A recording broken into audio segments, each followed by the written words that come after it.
देखो, हम लोगों ने जो हमारी लास्ट क्लास की थी, लास्ट क्लास में बेसिकली मेटल्स किस तरीके से एक्सट्रैक्ट किए जाते हैं इस पे हमारा डिस्कशन हुआ था, है ना।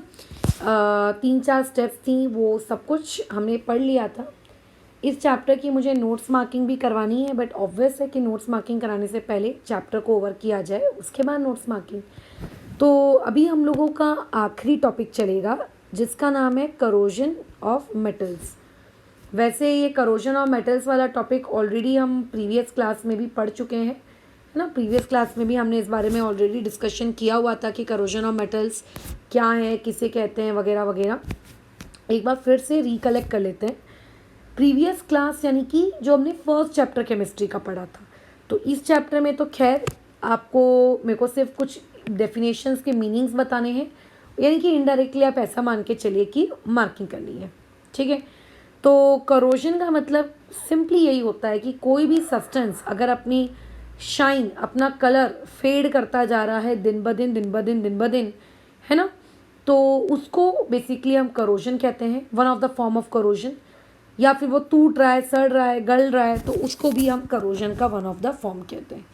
सबसे तेज़ी से करोजन आपको अगर किसी चीज़ के ऊपर देखने को मिलता है तो वो होता है लोहा। देखो यहाँ पर इस तरीके से आपको लोहे के ऊपर जंग लगी हुई दिखती है। इस जंग को केमिस्ट्री की लैंग्वेज में रस्ट कहते हैं, ठीक है। और ये होता है रस्ट का फॉर्मूला, बराबर। तो पेपर में इस पर्टिकुलर पॉइंट से 2 क्वेश्चन पूछे जा सकते हैं। पहला पूछा जा सकता है व्हाट इज़ रस्ट। तो अगर व्हाट इज़ रस्ट पूछता है तो यहाँ से लेकर यहाँ तक ये पूरी की पूरी डेफिनेशन बन गई। और अगर दूसरा क्वेश्चन पूछता है तो वो ये पूछा जाएगा formula and colour of rust, ठीक है। तो आपको ये लिखना है, फॉर्मूले में Fe2O3 H2O ये आप लिखेंगे, है ना। और कलर में आप क्या लिखेंगे, रेडिश सब्सटेंस, जो कि इस इमेज में आपको दिख रहा है। बट इसका ये मतलब नहीं है कि सिर्फ लोहे की चीज़ों में रस्ट पकड़ता है। लोहे के अलावा जो कॉपर होता है उस कॉपर पे भी रस्ट पकड़ सकता है। जैसे स्टैच्यू ऑफ लिबर्टी को जब बनाया गया था ओरिजिनली, देखो कितने साल पुरानी है, 300 साल पुरानी है, सोचो। तो एक्चुअली में वो पहले तो कॉपर की बनी हुई है, वो ग्रीन कलर की जैसी अभी आपको दिखती है, वो एक्चुअल में जब बनाई गई थी तब वो ग्रीन कलर की नहीं थी। तो फिर statue of liberty green colour की कैसे हो गई? वो इसीलिए कि स्टैच्यू ऑफ लिबर्टी 300 सालों से जिस जगह पे खड़ी है उसके आजू बाजू की जो हवा है उस हवा में डेफिनेटली कार्बन डाइऑक्साइड होगा। तो वो जो कार्बन डाइऑक्साइड है वो उस कॉपर के साथ रिएक्ट किया और रिएक्ट करने के बाद CuCO3 बनाया। और ये CuCO3 किस कलर का दिखता है?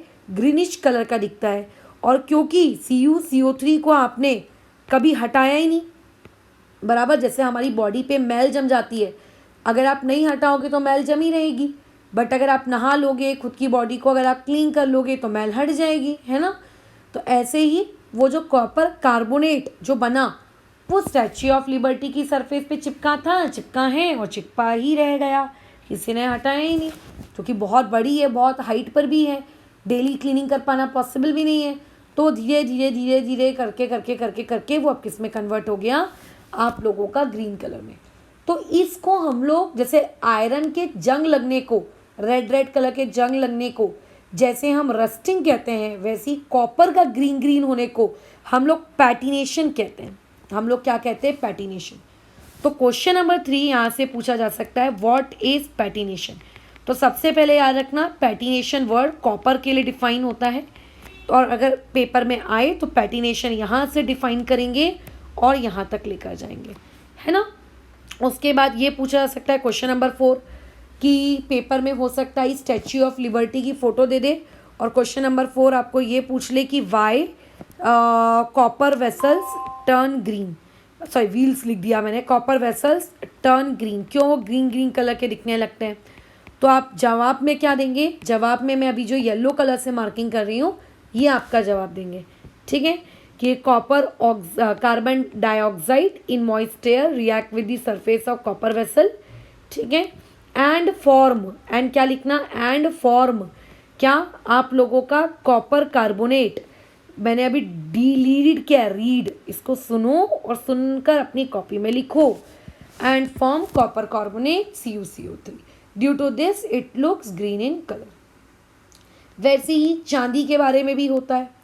तो देखो, जो चांदी होती है या जो सोना होता है, इनको कलर चेंज करने में काफ़ी वक्त लगता है, ये जल्दी रिएक्ट नहीं करते ना, क्योंकि बट अगर मान लेते हैं आपके पास कोई चांदी है, अगर वो चांदी आप लोगों की रिएक्ट लाइट से कर रही है, तो चांदी का जो कलर है वो कन्वर्ट होता है ब्लैक कलर में, ठीक है। जैसे कॉपर का ग्रीन में हो जाता है, वैसी चांदी आपकी ब्लैकिश कलर में होती है। और क्यों होती है? क्योंकि चांदी किसके साथ रिएक्ट कर जाती है? चांदी रिएक्ट कर जाती है सल्फर के साथ और Ag2S बनाती है, और Ag2S का कलर क्योंकि ब्लैक कलर का होता है, इसीलिए हमारा चांदी भी कैसी दिखने लगती है? ब्लैक कलर की। तो ध्यान रखना, कॉपर CO2 के साथ रिएक्ट करता है और आपकी जो चांदी है वो हाइड्रोजन सल्फाइड यानी कि H2S के साथ रिएक्ट करती है। तो यहाँ से क्वेश्चन नंबर 5 ये पूछा जा सकता है आप लोगों को कि वाई सिल्वर यूटेंसिल्स या सिल्वर ऑर्नामेंट्स, ठीक है, loses shine after some time. तो आपको ये याद रखना है कि वाई सिल्वर यूटेंसिल्स और ऑर्नामेंट्स, कुछ भी आ सकता है, ठीक है, loses shine after some time, बराबर। अच्छा चलो ठीक है, तो वहाँ पे पूरा का पूरा जो पैराग्राफ है पॉइंट नंबर 3 है, ये आपको लिखना पड़ेगा। ध्यान रखना एक एक चीज़, कॉपर यानी कि CO2 और चांदी यानी कि H2S। कॉपर यानी ग्रीन कलर, चांदी यानी कि ब्लैक कलर। डन। अच्छा, पॉइंट नंबर 4 आपको ये याद रखना है एल्यूमिनियम के बारे में, ठीक है, कि एल्यूमिनियम के बर्तन जो होते हैं घरों में होते हैं, जब आप नया नया एल्यूमिनियम का बर्तन खरीद के लेकर आते हैं तो एल्यूमिनियम का बर्तन कितना अच्छा चमक रहा होता है, but after some time it become dull, ठीक है, बराबर। कुछ दिनों तक जब आप एल्यूमिनियम के बर्तन को यूज़ करते हैं, है ना, तो वो क्या हो जाता है? वो डल हो जाता है। एल्यूमिनियम का यूटेंसिल के अंदर वो चमक नहीं रहती। क्यों नहीं रहती? क्यों डल हो जाता है? उसका रीज़न पूछेगा। तो आपको बताना है कि देखो, कुछ दिनों के बाद एल्यूमिनियम क्या करता है? ऑक्सीजन के साथ रिएक्ट करता है। बोलो किसके साथ? ऑक्सीजन के साथ। इसीलिए यहाँ पे क्या लिखा है कि by oxidation of aluminium a thin layer of aluminium oxide is formed on it. और क्योंकि aluminium oxide dull dull colour का दिखता है, मतलब कुछ नए कलर का नहीं दिखना, बस डल कलर का दिखता है, इसीलिए एल्यूमिनियम भी हमें कैसा दिखने लगता है? डल। तो इस क्वेश्चन का आंसर कैसे लिखोगे कि एल्यूमिनियम, ठीक है, reacts with the oxygen present in air and forms aluminium oxide, full stop. Next point, aluminium oxide is dull in color, therefore the utensil also appear dull in color. क्योंकि copper carbonate हरा था इसलिए copper भी हरा बन गया, क्योंकि Ag2S काला था इसीलिए सिल्वर भी काला बन गया। अब क्योंकि एल्यूमिनियम ऑक्साइड डल है तो इसलिए एल्यूमिनियम का बर्तन भी डल दिखता है, ठीक है। अच्छा, अब देखो, किसी को भी ये अच्छा तो नहीं लगेगा कि उसके एकदम प्यारे प्यारे यूटेंसिल्स, उसके प्यारे प्यारे ऑर्नामेंट्स की पेनिटेशन हो जाए, उसकी टैनिंग मतलब उसका टार्निश हो जाए। किसी को अच्छा नहीं लगेगा कि करोजन हो रहा है।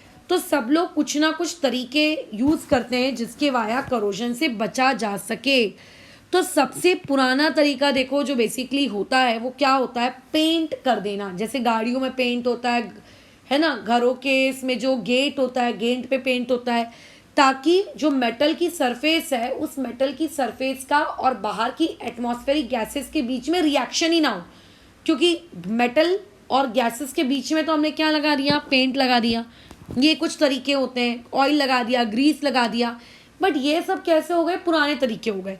अब नए ज़माने में हमने कुछ ऐसे नए तरीके डिस्कवर किए, ठीक है, ताकि हम लोग क्या कर सकें, उन अपने आइटम को लॉन्ग समय तक चला सकें। क्योंकि देखो, अगर मान लेते हैं आपके पास गाड़ी है और गाड़ी में अगर एक स्क्रैच आ गया तो स्क्रैच आने के बाद पेंट उखड़ जाएगा, और जहाँ से पेंट उखड़ेगा ना वहीं से करोजन स्टार्ट हो जाएगी। तो ऐसे में हम लोग क्या करें यार? क्योंकि करोजन स्टार्ट होने के लिए क्या ज़रूरी है? डेंट या पेंट का निकलना ज़रूरी है। तो कुछ मॉडर्न टेक्निक्स इस्तेमाल की गई और उन मॉडर्न टेक्निक्स के थ्रू रस्टिंग को बचाने का तरीका ढूंढा गया। The first modern technique is galvanising. आपको बहुत अच्छे से याद रखनी है, ये सारी डेफिनेशंस पेपर में आराम से पूछी जाएंगी, ये याद रखना है कि गैल्वेनाइजिंग किस मेटल के लिए यूज होता है और उसके ऊपर कौन से मेटल की कोटिंग लगाई जाती है। ठीक है, देखो तो गैल्वेनाइजिंग का क्वेश्चन आपसे पूछा जाएगा। ठीक है, क्या पूछा जाएगा, डिफाइन गैल्वेनाइजेशन। तो आपको दिखाना है, लिखना है कि galvanisation is a method in which a thin layer of zinc is applied to prevent corrosion of iron or steel। मतलब स्टील या आयरन के ऊपर जिंक की लेयर को लगाना is known as galvanization. Example पूछ सकता है कि बताइए ऐसे 2 आर्टिकल का नाम बताइए जहाँ गैल्वेनाइजेशन होता है। तो बताना shining of iron nail and pins, मतलब जो हम लोग कपड़ों में पिन लगाते हैं, जो हम लोग कागजों में लगाते हैं ऑल पिन, है ना, जो कीले हम यूज़ करते हैं उनमें ये सब कुछ यूज़ होता है। डन। तो आप इसे काफ़ी समय तक आप इस टेक्निक को क्या कर सकते हो, यूज़ कर सकते हो। बराबर। अच्छा खैर, बाकी आपको पूरा रट्टा मारने की नीड नहीं है, पैराग्राफ इतना आपके लिए काफ़ी है। बाद में देखो आपको गैल्वेनाइजिंग वाली प्रोसेस का एक डायग्राम दिया है। अब पेपर में मुझको नहीं लगता कि गैल्वेनाइजेशन वाली प्रोसेस का डायग्राम आएगा बनाने के लिए, बट यहाँ से क्वेश्चन आ सकता है डायरेक्ट कि आपको अलग अलग डायग्राम दिए हो और डायग्राम के नीचे ये जो नाम लिखे हैं ना, आपको ये नाम लेबल करने हो कि पहले कौन सी प्रोसेस थी, है ना। तो आपको बेसिकली ये जो नाम है, ये जो स्टेप्स हैं, ये स्टेप्स ऑफ गैल्वेनाइजेशन, ये स्टेप्स ऑफ गैल्वेनाइजेशन आपको बहुत ही अच्छे से रट्टा मारनी है सीक्वेंस में, कि पहले कॉस्टिक क्लीनिंग होती है, फिर रिंसिंग होती है, फिर पिकलिंग होती है, फिर रिंसिंग होती है, फिर फ्लक्स सोल्यूशन होता है। ये स्टेप्स आपको याद रखनी है। या फिर कल को पता है मैं अगर बोर्ड एग्जाम्स का पेपर फॉर्म करूँ तो मैं क्या करूँ, आपको बहुत सारी ये स्टेप्स गैल्वेनाइजेशन की लिख कर दे दूँ और मैं आपको बोलूँ कि इसको आप अरेंज करिए from first step to last step. तो आपको इस तरीके से क्वेश्चन आ सकता है। तो इस चीज़ को अपने नोट्स में इंक्लूड कर लेना। अगर मुझे पेपर फ्रेम करना होता मैं डेफिनेटली यही क्वेश्चन फ्रेम करती। गैल्वेनाइजेशन की डेफिनेशन नहीं पूछती मैं, क्योंकि वो तो सबको ही रटते हैं। खैर, उसके बाद नेक्स्ट मैथड की तरफ मूव करते हैं। ठीक है, उसका नाम है टिनिंग। बराबर। अच्छा, टिनिंग को एक और नाम से जाना जाता है, इसका नाम है कल्हाई।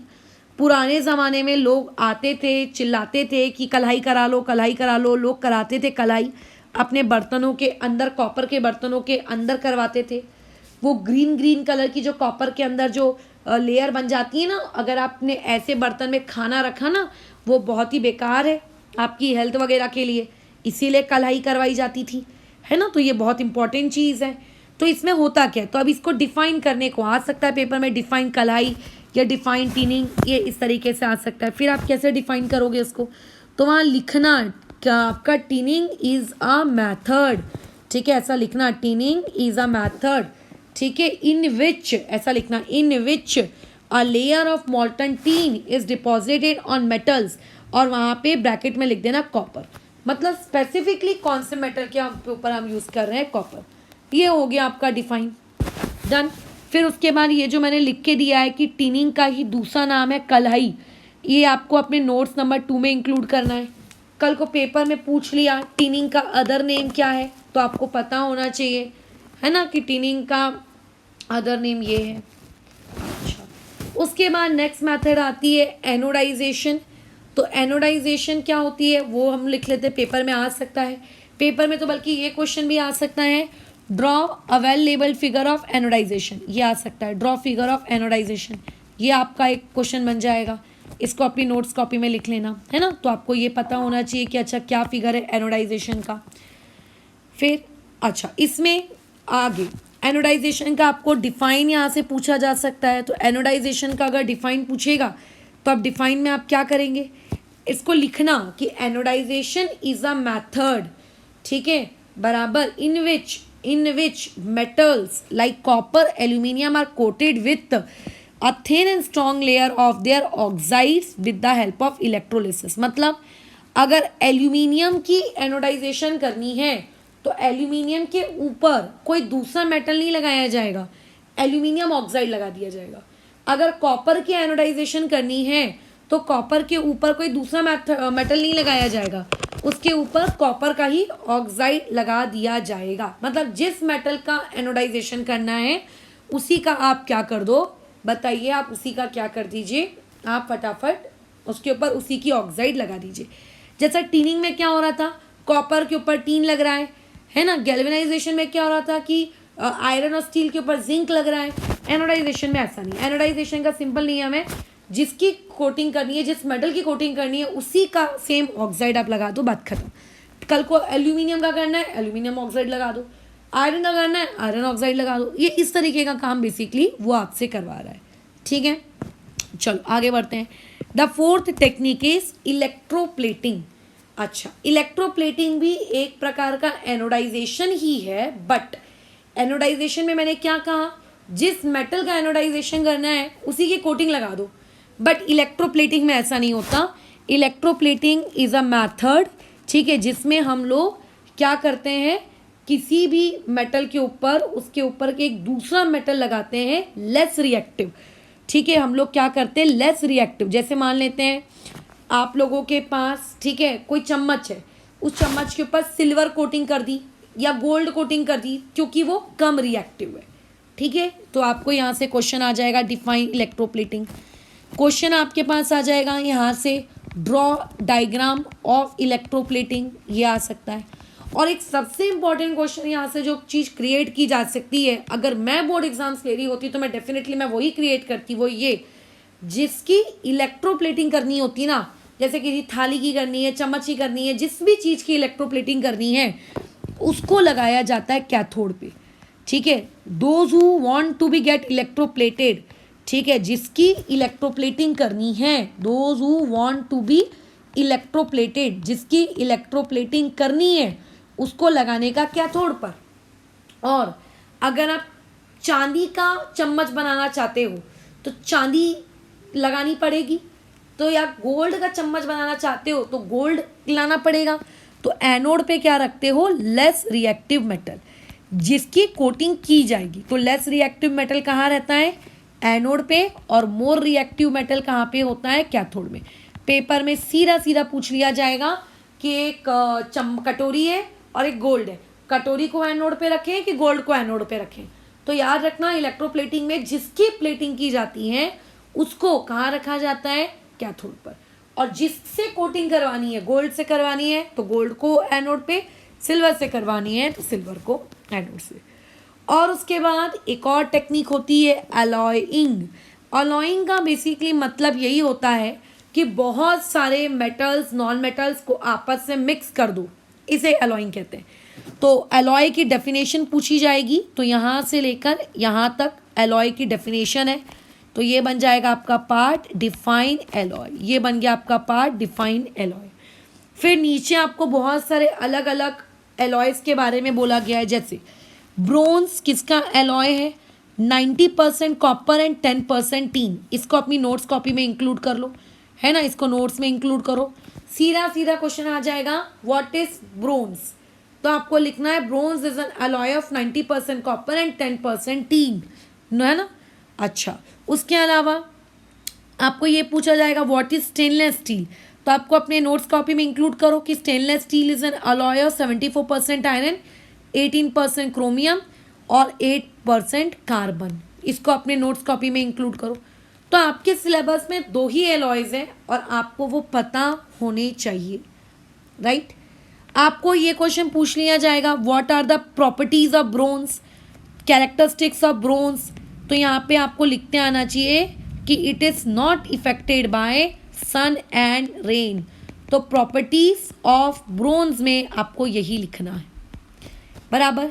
आपको ये पूछ लिया जाएगा what are the properties of stainless steel.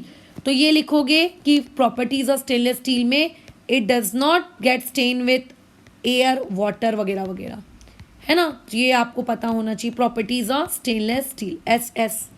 तो ये वो कुछ मैथड्स थी जो बहुत ही फेमस हो गई हैं नाउअडेज में, और आपको इन्हें याद रखना है।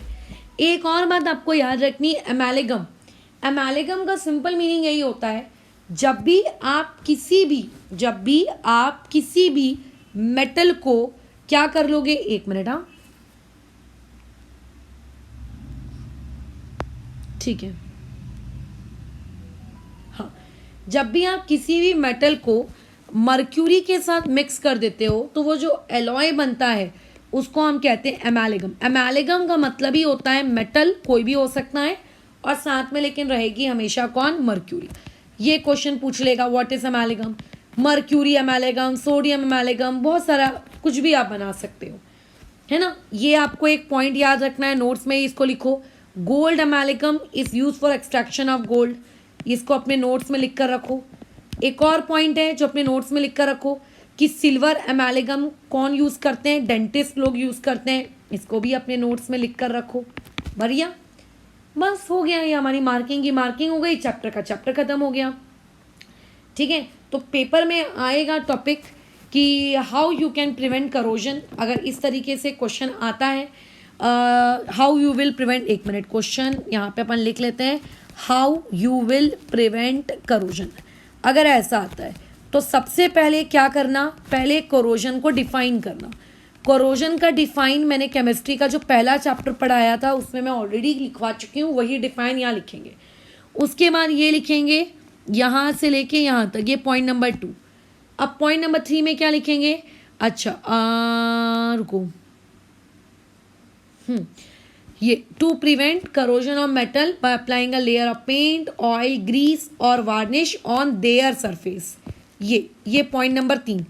पॉइंट नंबर 4 में क्या लिखेंगे, पॉइंट नंबर 4 में हम ये लिखेंगे गैल्वेनाइजेशन, सिर्फ डेफिनेशन एग्जाम्पल।